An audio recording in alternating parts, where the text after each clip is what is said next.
السلام عليكم ورحمة الله وبركاته. وحشتوني. انا عايزة اتكلم في الفيديو النهاردة على التجاوزات اللي بتحصل بين الراجل والست.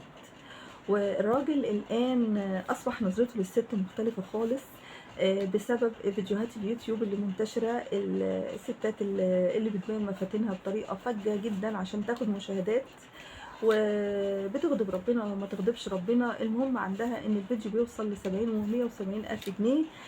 فهي عندها الفلوس اهم، مش مهم بقى انحدار مجتمع، مش مهم طفل يتفرج عليها ويطلع فاسق بسببها، مش مهم شاب يمسك فتاة ويغتصبها، مش مهم راجل يقول ده مراتي مش نافعه معايا في الزواج ويدور يعق مع ستات، لان خلاص اصبحت صوره المرأة صوره منحله. هو خلاص الراجل افتكر ان سيدة اليوتيوب وسيدة السيدات المنحلات هو ده رمز لا، هم مش رمز السيدات حاليا.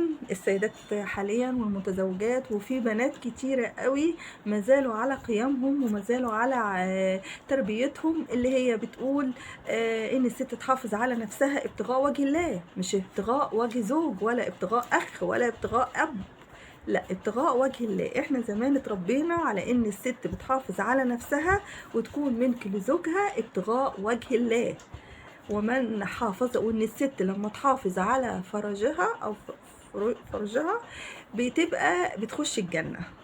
فده اللي احنا متمسكين بيه في الايام السوداء والنيله بست النيله اللي احنا بنشوفها الايام دي، ان الستات بتقلد بعض، يعني الستات بتقلد بعض، وده خطأ كبير بيقع فيه الستات الضعيفة، مش الضعيفة جسديا ولا الضعيفة، لا لا لا لا لا، ولكن هي الضعيفة شخصيا، يعني شخصيتها ضعيفة، ان هي ما عندهاش ثقة في نفسها، ما عندهاش ثقة انها محبوبة، ما عندها. لازم الست تبقى عندها ثقة انها محبوبة، وانها رمز عظيم ورمز كبير، وانها تحس كده بقيمتها. ما فيش مانع ابدا الست تتغر في نفسها وتبقى فرحانة بانها عندها وفاء، عندها طيبة، عندها رحمة، عندها ده انت تمشي كده تحط رجل على رجل. مش جمالك اللي هيخليكي تحطي رجل على رجل، ولا فلوسك اللي هتخليكي تحطي رجل على رجل، لكن صفاتك النادرة هي اللي هتخليكي تتعظمي وتحطي رجل على رجل وتخرقي عين اللي قدامك، لانك اصبحتي نادرة في زمن ملوث، في زمن ملوث. لما تكوني عندك وفاء، عندك طيبة، عندك عطاء، عندك احترام لنفسك، يا بختك بنفسك، يا بختك بنفسك. وسيبك بقى من اللي يقول دي مغرورة، دي فاكرة نفسها ايه. لا، انت اه يعني دي حقيقي، انت اعظمي نفسك، دلعي نفسك.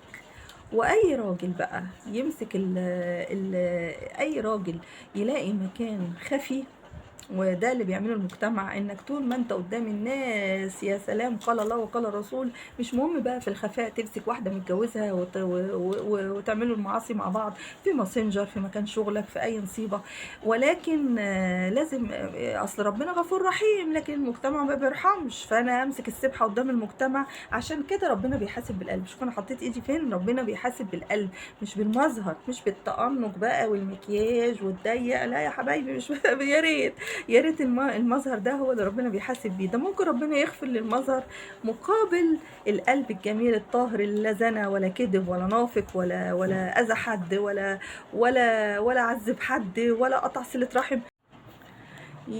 يلاقيه بقى سبحانه وتعالى قلبه نضيف وطاهر وملاك اشبه للملائكه، ما اخطاش، بيحافظ على نفسه باي طريقه، بيحافظ على نفسه.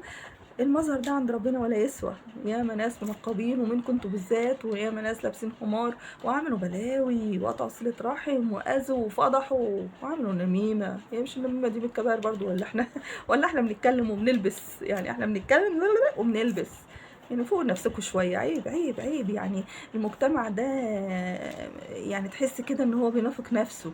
وان المنافقون من اخوان الشياطين، ان المنافقين من اخوان الشياطين، وانتوا شعب منافق اكتروا الا من رحم ربي، الا من رحم ربي. بتقولوا شيء وبتعملوا شيء. لا، نفسي تقولوا وتعملوا اللي بتقولوه، نفسي تقولوا وتعملوا اللي بتقولوه، الاحترام والادب والوفاء. ست متجوزه وتقول لك جوزي ابن 60 كلب مش مكيفني، انا عايشه معاه، انا قرفانه منه، انا وتعيط لك تعيتين، دي حيوانه